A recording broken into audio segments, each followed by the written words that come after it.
ಇವತ್ತು ನಮ್ಮ ಪರಿಸ್ಥಿತಿ ಏನಾಗಿದೆ ಅಂದ್ರೆ ಸೂರ್ಯನ ಬೆಳಕು ಕೂಡ ಭೂಮಿಗೆ ಬೀಳ್ಬಾರ್ದು. ನಾವು ನಿಮ್ ಶಾಲೆಯಲ್ಲಿ ಯಾಕೆ ಗಿಡ ನೆಡೋ ಕಾರ್ಯಕ್ರಮನ ಆಚರಣೆ ಮಾಡ್ಬೇಕು? ಒಂದು ಮರಕ್ಕೆ 7 ಜನ ನಾವಿದ್ದೀವಿ.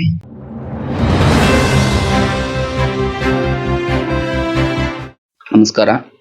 ವೇದಿಕೆಯ ಮೇಲೆ ಆಸೀನರಾಗಿರುವಂತಹ ಪೂಜ್ಯ ಗುರುವೃಂದದವರೇ, ಎಲ್ಲ ಗಣ್ಯ ವ್ಯಕ್ತಿಗಳೇ, ನನ್ನ ನೆಚ್ಚಿನ ಪುಟಾಣಿಗಳೇ, ಇವತ್ತಿನ ದಿವಸ ನಾವು ನಿಮ್ ಶಾಲೆಯಲ್ಲಿ ಯಾಕೆ ಗಿಡ ನೆಡೋ ಕಾರ್ಯಕ್ರಮನ ಆಚರಣೆ ಮಾಡ್ಬೇಕು?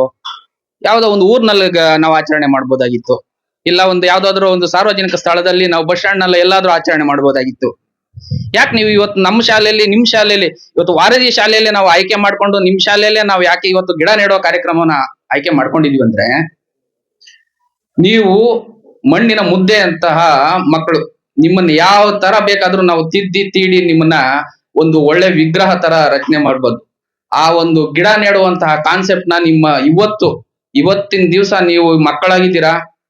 ಇವತ್ತು ನಿಮ್ಮ ಮೈಂಡ್ ನಲ್ಲೇ ನಾವು ಗಿಡ ನೆಡ್ಬೇಕು, ಪರಿಸರ ರಕ್ಷಣೆ ಮಾಡ್ಬೇಕು, ಮುಂದಿನ ಪೀಳಿಗೆ ನಮ್ಮ ಜೀವನ ಆರೋಗ್ಯಕರವಾಗಿರ್ಬೇಕು ಅನ್ನೋ ಒಂದು ಕಾನ್ಸೆಪ್ಟ್ ನಿಮ್ಮ ಮೈಂಡ್ ಬಂದ್ರೆ, ನೀವು ಈ ಯುವಕರಾಗಿ ನಂತರ ನೀವು ನಮ್ಮ ಸ್ಥಾನದಲ್ಲಿ ಬಂದು ನೀವು ಮುಂದಿನ ಮಕ್ಕಳಿಗೆ ನೀವು ಅರಿವು ಮೂಡಿಸುವಂತಹ ಒಂದು ಜಾಗಕ್ಕೆ ಬಂದಾಗ ನೀವು ಅದರ ಬಗ್ಗೆ ತಿಳ್ಕೊಂಡು ಬಹಳ ಅಚ್ಚುಕಟ್ಟಾಗಿ ಕಾರ್ಯನಿರ್ವಹಿಸ್ತೀರಾ.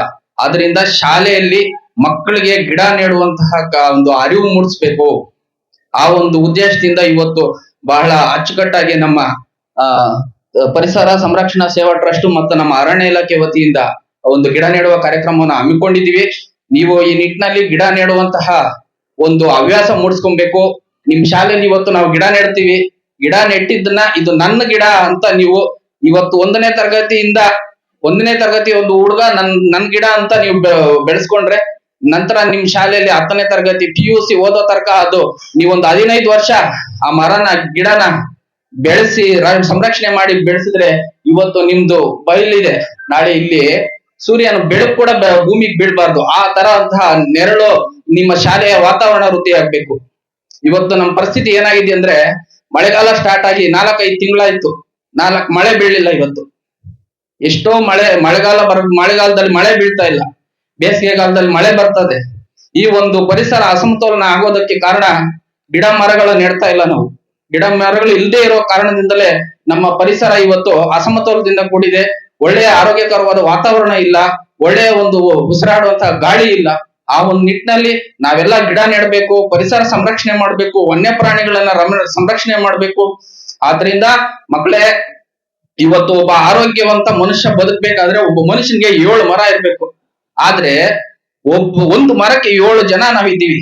ಆ ಒಂದು ನಿಟ್ಟಿನಲ್ಲಿ ನಾವು ಒಂದು ಆರೋಗ್ಯಕರವಾದಂತಹ ಪರಿಸರ ಸಂರಕ್ಷಣೆ ಮಾಡ್ಬೇಕು. ಆರೋಗ್ಯಕರವಾದ ಸಂರಕ್ಷಣೆ ಮಾಡಿ ಆರೋಗ್ಯಕರವಾದಂತಹ ನಾವು ಪರಿಸರವನ್ನ ಉಳಿಸ್ಬೇಕು, ಬೆಳೆಸ್ಬೇಕಾದ್ರೆ ನೀವು ಇವತ್ತಿಂದಲೇ ಒಂದು ಅತಿ ಮುಖ್ಯವಾದಂತಹ ಕಾರ್ಯ ಇವತ್ತು ನಾವು ಪರಿಸರ ಸಂರಕ್ಷಣೆ ಮಾಡ್ಬೇಕು. ಪರಿಸರ ಸಂರಕ್ಷಣೆ ಅಂದ್ರೆ ಗಿಡ ನೆಡಬೇಕು. ಪ್ರತಿಯೊಬ್ರು ಒಂದು ಗಿಡ ನೆಟ್ಟು ಬೆಳೆಸಿದ್ರೆ ಅದರ ಒಂದು ಪ್ರತಿಫಲ ನಮ್ಗೆ ಮುಂದೊಂದು ದಿನ ಇರ್ತದೆ.